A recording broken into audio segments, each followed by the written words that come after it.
آج سیریز میں جو کہانی میں آپ کے لیے لے کر آئی ہوں اس کا عنوان ہے قاتل۔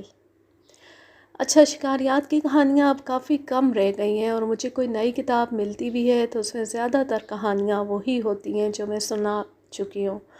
بہت کم ایسی ہوتی ہیں جو نئی ہوں، اور بعض دفعہ ایسا بھی ہوتا ہے کہ ایک کہانی میں نے کسی اور عنوان سے سنائی ہوتی ہے اور کسی اور کتاب میں وہی کہانی کسی اور عنوان کے ساتھ ہوتی ہے۔ ابھی حال ہی میں جو 2 کہانیاں ریپیٹ ہوئی ہیں یہ غلطی سے ہوا ہے، میں نے ارادتاً نہیں کیا۔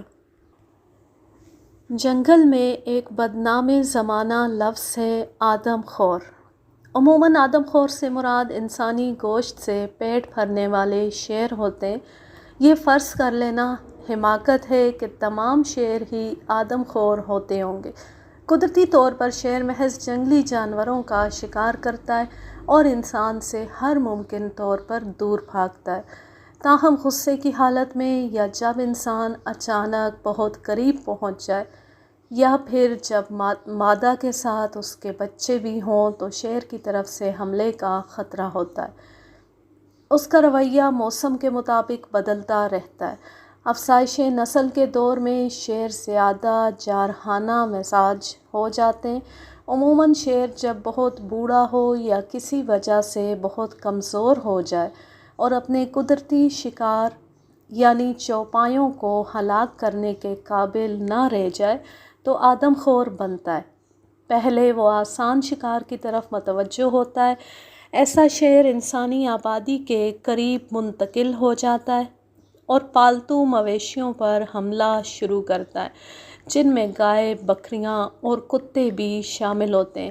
اکثر فصل یا لکڑی کاٹتے ہوئے جھکے ہوئے انسان پر شیر حملہ کرتا ہے۔ جب ایک بار شیر انسان کا شکار کر لیتا ہے تو پھر کسی اور شکار کی طرف توجہ نہیں دیتا۔ پورا علاقہ دہشت کی زد میں آ جاتا ہے۔ اور بھی کئی جانور ہیں جو آدم خور بن جاتے ہیں۔ مگرمچھ اس کی ایک مثال ہے۔ ذیل میں ایک ایسی مگرمچھ کے بارے میں بتاتا ہوں۔ یہ مگرمچھ دریائے موسیٰ میں سکون سے رہتا تھا۔ ایک بار اس کی دوسرے مگرمچھ سے شاید مادہ پر لڑائی ہو گئی۔ ہاشم نے مجھے بتایا کہ اس جگہ چند نر مگرمچھ ہیں۔ شاید اس کی وجہ یہ ہو کہ مگرمچھ اپنی جنس کے دیگر مگرمچھوں کو ایک جگہ برداشت نہیں کر سکتے۔ جب کوئی مگرمچھ کسی دریا کے ایک حصے کو اپنے قیام گاہ اور شکار گاہ کے طور پر چن لے تو پھر شاذ ہی کسی دوسرے نر مگرمچھ کو اس جگہ آنے کی اجازت دیتا ہے۔ مادائیں ایک دوسرے پر معترض نہیں ہوتی، تاہم اگر نر آ جائے تو پھر ماداؤں میں لڑائی چھڑ جاتی ہے۔ ان 2 مگرمچھوں میں ہونے والی لڑائی کو چشم تصور سے دیکھا جا سکتا ہے۔ جس مگرمچھ کا ذکر کرنے لگا ہوں اسے شاید کسی طاقتور نر نے اس کے علاقے سے نکال باہر کیا تھا۔ یہ مگرمچھ کوئی کمزور جانور نہیں تھا۔ اس کی لمبائی 16 فٹ تھی اور جسم پر پرانے زخموں کے نشانات تھے۔ جب یہ جانور پانی میں اترتا تو عجیب سی آواز پیدا ہوتی۔ اس کی شکل سے ہی بے رحمی اور قاتل ہونا واضح تھا۔ اس جنگ سے تو کوئی زخم نہیں بنے لیکن اس کی کمینگی اپنی مثال آپ تھی۔ اس مگرمچھ کے بارے میں مجھے پہل ایک کسان نے بتایا جو کھیتوں سے واپسی پر اپنی گائیں دریائے موسیٰ کی ایک شاخ پر پانی پلانے کو لے گیا تھا۔ اس ندی میں کوئی مگرمچھ نہیں تھے کہ یہاں مچھلیاں نہ ہونے کے برابر تھیں۔ مگرمچھ نہ ہونے کی وجہ سے یہ کسان سست ہو رہا تھا اور گائیوں کو پانی پر لانے سے قبل اس نے پانی پر لاٹھیاں مار کر شور نہیں کیا۔ جب تھکا ہارا کسان اور اس کی گائیں کام سے فارغ ہو کر ندی پر پہنچے تو سب سے اگلی گائے کو ندی سے ایک بہت بڑے مگرمچھ نے تھوتنی نکال کر پکڑا اور پانی میں گھسیٹ کر لے گیا۔ عظیم الجثہ بواجہ یعنی مگرمچھ، انتہائی ڈراؤنا خواب۔ کسان یعنی تانی نے بتایا کہ اس نے بھاگ کر گائے کی دم پکڑی اور مدد کے لیے چلانے لگا۔ بدقسمت گائے نے تکلیف اور خوف کی شدت سے زور تو لگایا مگر خود کو چھڑا نہ سکی۔ اگلے روز اس کی بیوی نے دریا کے کنارے پر اگے ہوئے ایک درخت کے نیچے گائے کی باقیات دیکھیں۔ اس دن کے بعد سے جب بھی مویشی پانی پر لائے جاتے تو کسان خوب شور و غل مچا کر یا پانی پر لاٹھیاں مار کر مگرمچھ کو بھگا دیتے۔ پھر بواجہ نے اپنا طریقہ واردات تبدیل کیا۔ جتنی دیر شور مچا مگرمچھ دم سادے پانی کی تہہ میں لیٹا رہا۔ پھر مویشی پانی پینے آئے تو مگرمچھ انتہائی خاموشی سے تیرتا ہوا گایوں کی جانب بڑھا۔ اس کا سارا جسم پانی میں پوشیدہ اور محض نتنے اور آنکھیں پانی سے اوپر تھیں۔ تاہم ریوڑ کے جانور محتاط تھے۔ جو ہی انہیں چار ابھار اپنی جانب آہستگی سے بڑھتے دکھائی دیے تو تمام جانور پانی سے باہر کو بھاگے اور شور مچانے لگے اور بھگدڑ مچ گئی۔ آخرکار بواجہ کو یہ علاقہ چھوڑ کر کسی اور جگہ منتقل ہونے پر مجبور ہونا پڑا۔ اس دوران اس کسان نے تیل تلاش کرنے والے میرے دوست کو اپنے نقصان کے بارے میں بتایا۔ پھر جو کچھ ہوا وہ غیر معمولی تھا۔ عام طور پر مگرمچھ ایک دوسرے سے دور دور رہتے ہیں اور ہر مگرمچھ کو اپنا پیٹ بھرنے کو مل جاتا ہے۔ مقامی آبادی چونکہ تناسخ پر یقین رکھتی ہے اس لیے وہ مگرمچھوں کو نقصان پہنچانے سے ڈرتی ہے کہ مبادا ان میں کسی بزرگ کی روح نہ حلول کر گئی ہو، سو مقامی لوگ انہیں دادا کہتے ہیں اور ان سے دور رہتے ہیں۔ ظاہر ہے کہ مغربی افراد ایسی باتیں سن کر افسوس سے سر ہلاتے ہیں۔ مثال کے طور پر کہا جاتا ہے کہ اندراگیری دریا کے مگرمچھوں، مالے کے سلطان اور اندراگیری کے شہزادے کے درمیان کوئی معاہدہ ہے۔ مجھے اس معاہدے کی تفصیل کا تو علم نہیں، اس لیے میں یہ کہہ سکتا ہوں کہ سلطنت کے پاس مگرمچھوں سے کبھی مسئلہ نہیں ہوا کہ وہاں مچھلیوں کی کثرت ہے۔ یہ جگہ ضلع امیر ملک کہلاتی ہے۔ یہ بات یقینی ہے کہ اس جگہ مگرمچھوں سے کبھی کوئی شکایت نہیں ہوئی، اگرچہ اس سے اوپر اور نیچے ہر جگہ بواجہ کا شدید مسئلہ ہے۔ اس مبینہ معاہدے کے باوجود انسان اور بواجہ کا تعلق محض امن اور آشتی کا نہیں۔ اگر کوئی مگرمچھ انسانی شکار پر کمر بستہ ہو جائے تو پھر آباء و اجداد والے نظریے کو ایک طرف رکھ کر اس مگرمچھ کو ٹھکانے لگانے کا فوری انتظام کیا جاتا ہے۔ انڈونیشیا میں یہ عام تصور پایا جاتا ہے کہ بعض حاجیوں کو خصوصی طاقت ملی ہوتی ہے جس کی وجہ سے وہ بواجہ کو پکڑ سکتے ہیں۔ مجھے میرے کئی واقفان کار نے ایسے واقعات کا بتایا ہے کہ وہ آدم خور مگرمچھ کے پیچھے مہینوں خجل ہوتے رہے تھے۔ مگرمچھ ہمیشہ ان کی پہنچ سے دور رہا اور انسانی عقل مگرمچھ کی فطرت کا سامنا نہ کر سکی۔ پھر حاجیوں کو مدد کے لیے بلایا گیا۔ ایک مقررہ مدت تک وظیفہ پڑھنے کے بعد حاجیوں نے آدم خور کے لیے قربانی دی، جس میں بانس کی پٹیوں سے بنی ہوئی چھوٹی سی تھالی میں پیسانگ کا پتا رکھ کر اس پر جلتی ہوئی اگربتیاں رکھی جاتی ہیں۔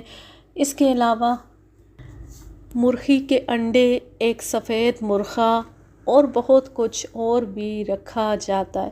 پھر یہ قربانی دعا کے ساتھ دریا میں بہا دی جاتی ہے۔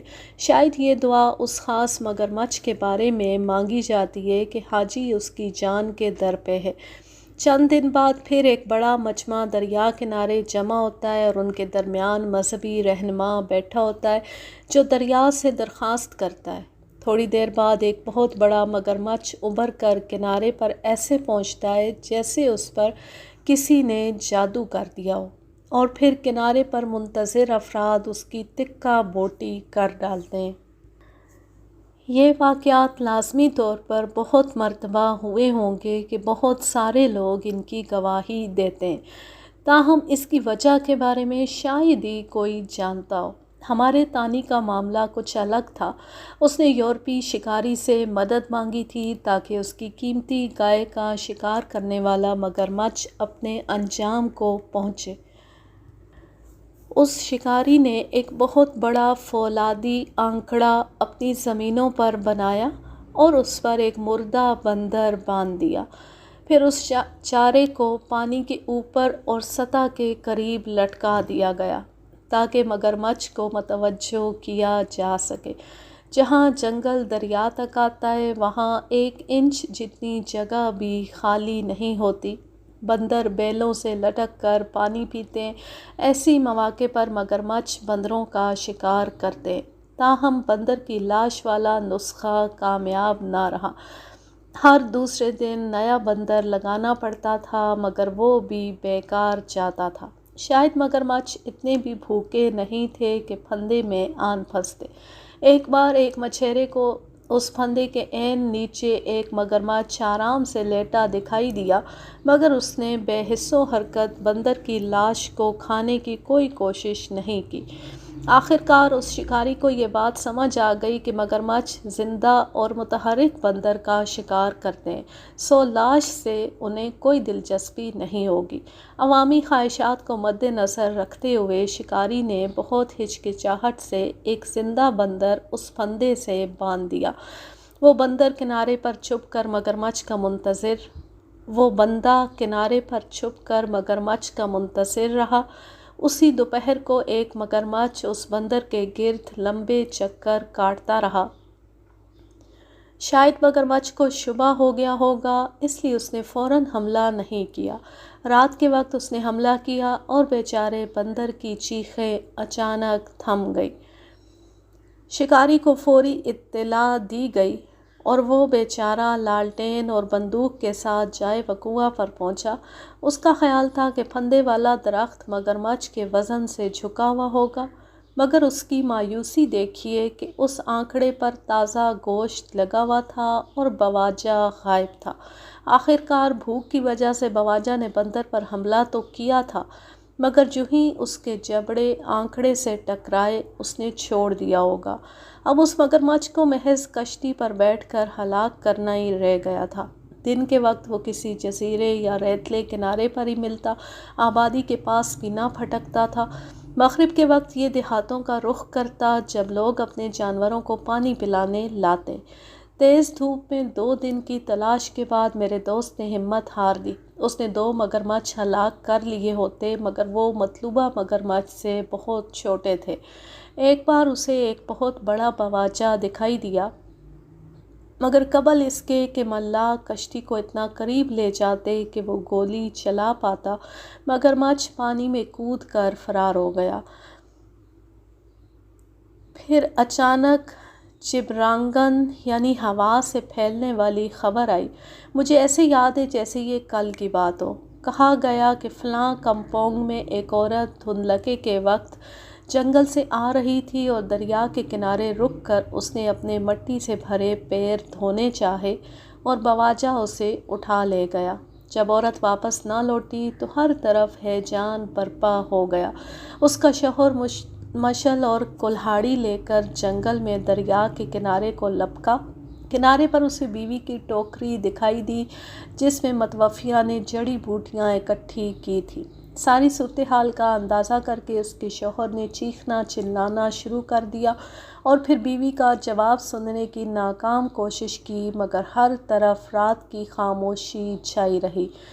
3 دن بعد اسی کمپونگ کے ایک اور آدمی کو اس عورت کی پھٹی ہوئی ساڑی اور کچھ ہڈیاں دریا کے کنارے دکھائی دی۔ بواجہ اب آدم خور بن چکا تھا۔ پھر کمپونگ کے ہر آدمی نے بواجہ کے شکار میں حصہ لیا۔ کلہاڑیوں اور بھاری نیزوں سے مسلح ہو کر لوگ اپنی اپنی کشتیوں میں بدلہ لینے کو سوار ہو گئے۔ پانی میں مضبوط جال لگا دیے گئے جن میں سے کئی جالوں کو کسی بہت طاقتور جانور نے چیر ڈالا۔ لوہے کے آنکڑوں پر گوشت کے ٹکڑے لگا کر پانی میں ڈالے گئے۔ میرے دوست نے کئی دن تک کوشش کی مگر سب ناکام رہے۔ 2 ہفتے بعد دریا کے مزید اوپر کی جانب سے ایک کمپونگ سے خبر آئی کہ 2 بھینسیں ماری گئی ہیں۔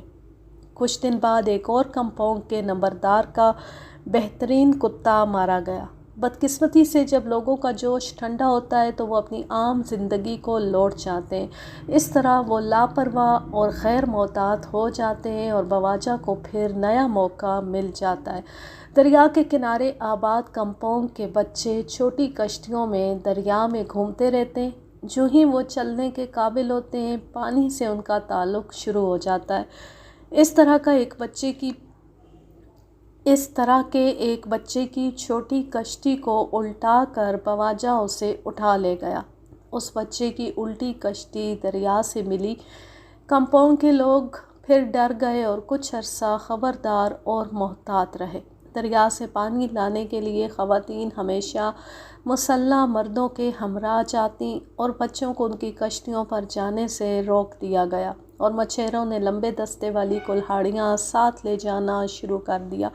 اب یہ کہنا تو ممکن نہیں تھا کہ آیا یہ سب وارداتیں ایک ہی مگرمچھ نے کی ہیں یا ایک سے زیادہ نے، تاہم تمام لوگوں کا شک ایک ہی مگرمچھ پر تھا جو انسانی اور حیوانی جانوں کے ضیاع کا سبب تھا۔ میرا دوست اسی کا پیچھا کرتا رہا تھا۔ میرے دوست نے لوگوں سے درخواست کی کہ اگر یہ مگرمچھ اس جگہ دوبارہ دیکھا جائے تو اسے اطلاع دی جائے۔ مقامی لوگ اسے قاتل کے نام سے پکارتے تھے۔ مشرقی اور مغربی مونسون کے درمیانی وقفے میں قاتل کے بارے میں کوئی اطلاع نہیں آئی۔ معلوم نہیں کہ وہ کہاں گیا۔ ہاشم نے مجھے ہر ممکن طور پر اس کے شکار کو تیار کرنے کی کوشش کی۔ اس کا خیال تھا کہ یہ مگرمچھ مادہ کی تلاش میں کہیں نکل گیا ہوگا۔ مادہ کا ملنا اس مگرمچھ پر کوئی اچھا اثر ڈالتا یا نہ ڈالتا، مگر عارضی طور پر لوگوں کی جان چھوٹ گئی تھی۔ پھر مشرقی مونسون کے دوران ایک مچھیرے نے بتایا کہ اس نے ایک بہت بڑے بواجہ کو دریا کے ریتلے کنارے پر دیکھا۔ بواجہ اس کی آمد سے خبردار ہو کر پانی میں کود گیا۔ مچھیرے نے ڈر کے مارے اپنی کشتی کو بھگایا۔ مچھیرے نے کہا کہ اگر تھوان دیکھنا چاہیں تو وہ ساتھ چلنے کو تیار ہے، مگر تھوان اپنی سب سے بڑی بندوق ساتھ لے جائیں کہ بواجہ بہت بڑا ہے۔ ہاشم نے یہ سب سنا تو جوش میں آ گیا۔ میں نے جانے کا فیصلہ کیا اور متعلقہ ساز و سامان اکٹھا کر لیا۔ پھر میں نے ایک بڑا سمپان یعنی کشتی منگوائی اور 2 ملاح بھی بلا لیے اور ہاشم کے ساتھ روانہ ہو گیا۔ ہر ممکن تیزی سے ہم دریا کے اوپر کی جانب روانہ ہوئے اور چند گھنٹے کی مشقت کے بعد ہم لوگ ایک کمپاؤنڈ جا پہنچے جہاں میرا مدرجہ بالا دوست بانسوں سے بنی بیرک میں رہتا تھا۔ 2 ماہ بعد اس سے ملاقات ہوئی اور وہ بہت خوش دکھائی دیا۔ شام میں ہم لوگوں نے منصوبہ بنایا۔ مچھیرے کی اطلاع کے مطابق ہم نے متعلقہ جگہ کی نشاندہی کر لی۔ ہم نے اس جگہ تک زمینی راستے سے جانے کا سوچا۔ اگلے روز 2 بجے دوپہر کے بعد ہم مطلوبہ جگہ پہنچ سکتے تھے، اور ہم پہنچ گئے۔ دلدلی علاقے، گھنی جھاڑیوں اور سخت مشقت کے بعد ہم 1:30 بجے اس جگہ پہنچ گئے۔ ہم نے دریائے موسیٰ سے نکلنے والے ایک ندی کے کنارے قیام کا فیصلہ کیا۔ اس جگہ زمین ہر قسم کے جھاڑ جھنکار سے پاک تھی اور اطراف میں مموسہ جیسی جھاڑیاں تھیں۔ اس جگہ خیمے گاڑنے کا فیصلہ ہوا۔ جتنی دیر ہمارے کلی خیمے گاڑتے، ہم نے دریائے موسیٰ کے کنارے اس ریتلی بار کی تلاش شروع کر دی جہاں بواجہ دیکھا گیا تھا۔ 15 منٹ بعد وہ جگہ نظر آ گئی۔ یہ جگہ 20 فٹ چوڑی اور 30 فٹ لمبی تھی، اور اس جگہ خشک ٹہنیاں اور چھوٹے مردہ درختوں کے تنوں کا ڈھیر پڑا تھا۔ اس کے پیچھے سرکنڈوں کی چوڑی پٹی تھی اور پھر سبز اور خشک جھاڑیاں بھی۔ اس جگہ ریت پر بہت بڑے مگرمچھ کے پیروں کے نشان واضح تھے۔ ہمیں مگرمچھ تو نہیں ملا، مگر ہاشم نے ایک دلچسپ چیز دریافت کر لی۔ اس نے ہم سے الگ ہو کر سرکنڈوں کا رخ کیا اور وہاں اسے مگرمچھ کا گھونسلہ اور انڈے دکھائی دیے۔ اس نے دوڑ کر ہمیں اطلاع دی۔ مادہ مگرمچھ اپنے انڈے سڑتے ہوئے پتوں سے بنے گھونسلے میں دیتی ہے۔ سورج اور سڑتے ہوئے پتوں کی نمی اور حدت سے یہ انڈے سینچے جاتے ہیں۔ جب بچے انڈوں سے نکلتے ہیں ان کی لمبائی 16 انچ ہوتی ہے